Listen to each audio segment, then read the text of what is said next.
Guys, aku di sini mau cerita ke kalian. Jadi kemarin banget itu tuh kayak temen aku tuh baru banget kayak kena tipu gitu loh, penipuan secara online kayak gitu ya. Sering banget terjadi, cuma nggak tahu ya yang namanya hari sial itu bener-bener nggak ada di kalender. Jadi kronologinya itu aku dan suami aku tuh awalnya bener-bener nggak tahu ya, tapi aku itu dapat telepon dari temen aku ini. Terus dia telepon, nanti ada yang mau antar motor ke rumah, katanya tolong cekkan dulu motornya, unitnya, surat-suratnya, KTP dan lain sebagainya. Nanti diantar ke rumahmu, baru nanti aku transfer duitnya kalau udah ada di rumahmu, gitu ya. Unitnya ini ya, barangnya ya, si sepeda motor ini. Bilang tadinya tuh orangnya mau minta transfer DP dulu 1 juta, ditransfer 1 juta dulu. Terus temen aku bilang nggak mau dong, takutnya penipuan. Padahal itu tuh di awal sudah curiga gitu, maksudnya tuh kayak sebenarnya udah kayak udah wanti-wanti takutnya nanti penipuan, nggak mau dong dia transfer dulu 1 juta, tunggu si unitnya ini datang dulu ke rumah aku. Nah, FYI dia ini orangnya di kota yang berbeda dengan aku, jadi dia itu di kota Sintang, nah aku itu kebetulan ada di kota Sekadau. Nah, si penjual ini atau si penipu ini itu tuh kayak dia tuh mengaku seolah-olah dia ini jualnya itu unit sepeda motornya itu di Sekadau gitu. Aku sama suami aku yang udah denger namanya ditransfer duluan itu tuh kayak langsung, jangan-jangan nih, jangan-jangan nih, padahal tuh udah kayak gitu ya. Tapi aku tuh ngingetin nih, jangan ditransfer duluan. Dan teman aku tuh juga kayak udah aku nggak bakalan transfer duluan sebelum unit itu tuh nyampe ke rumah aku duluan. Singkat cerita, dikasih lah sama si temen aku ini nomor si penjual EKE si penipu ini ke aku. Karena kan mau nganterin duitnya ke aku, jadi tuh dia perlu dong nomor aku untuk nanya di mana alamat rumah kan. Nah, mulainya itu di sini.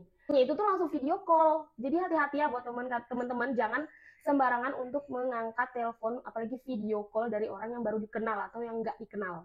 Itu tuh bahaya banget. Nah, jadi asal muasalnya itu tuh dari sini. Ini mau nanya alamat kan, tapi dia tuh video call.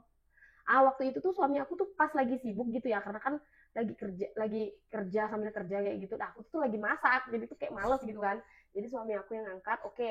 Jadi tuh dia tuh kayaknya tuh nelponnya tuh kayak nggak fokus ke wajahnya suami aku kan. Maksudnya tuh nggak kayak gini nih, nggak FaceTime gini kan. Nah, jadi tuh mungkin yang kayak gini-gini ya suami aku. Nah, terus dah lah kan dimatiin. Terus selang beberapa menit tuh dia tuh kayak bilang, kita nanya dong kapan mau diantarnya gitu kan. Terus dia video call lagi dong, video call lagi ke suami aku. Nah, jadi tuh udahlah kan udah selesai lah ceritanya di sini sini kami kasih alamatnya kan di sini nanti antar aja sekian. Oke. Udah nih, selang beberapa menit kita menunggu dong informasi itu apa sih? Dia datang. Kami tuh nggak terlalu fokus ke kalau karena kan kami mikirnya kalau dia mau antar ya udah sih antar aja gitu, ngapain ditunggu-tunggu kan kayak gitu ya. Nah, oke, singkat cerita, si teman aku ini yang di kota Sintang nelpon lagi. Sayang, eh, surat-suratnya udah ada kan di rumah kamu katanya. Udah sampai kan STNK, BPKB semuanya udah di kamu kan, motornya juga udah di kamu. Demi apa? Dari situ aku tuh langsung kayak terdiam, shock, nanya, ini apa? Surat apa? Nggak ada, bilang kayak gitu kan nggak ada. Loh, tadi tuh itu bapaknya Aris itu udah nelpon gitu kan, udah nelpon, udah video call aku katanya motornya itu udah ada di rumah, surat-suratnya juga udah ada di rumah. Kayak gitu. Ternyata modusnya si penipu ini, kalian dengerin ya, ini nih modusnya si penipu tuh kayak gini. Jadi dia itu tuh kenapa dia tuh menelpon suami aku? Ternyata dia tuh hanya untuk memastikan foto profil nih, foto profil si suami aku dan video tangkapan yang tadi tuh kenapa dia tuh maunya tuh video call. Padahal kan telepon aja bisa ya, tapi dia tuh video call. Nah, jadi yang dia incar itu tuh kayak video kita, wajah kita, pergerakan kita, kayak kayak gitu. Itu kayaknya tuh direkam sama mereka si penipu. Aku rasa sih mereka itu tuh kayak komplotan gitu ya. Pakai foto profil suami aku, terus ditulislah namanya itu tuh namanya suami aku. Jadi tuh begitu dia nelpon si teman aku ini, jadi teman aku kan kebetulan juga memang belum punya nomornya suami aku. Jadi tuh salahnya di situ juga sih. Udah kayak gitu dia nelpon katanya, terus katanya tuh dia tuh udah kirim dan lain-lain bla bla bla, udah beres semuanya, tinggal transfer, mau transfer kemana kayak gitu. Ditransfer lah sekian juta, bisa dihubungin semuanya, udah lenyap semua semuanya.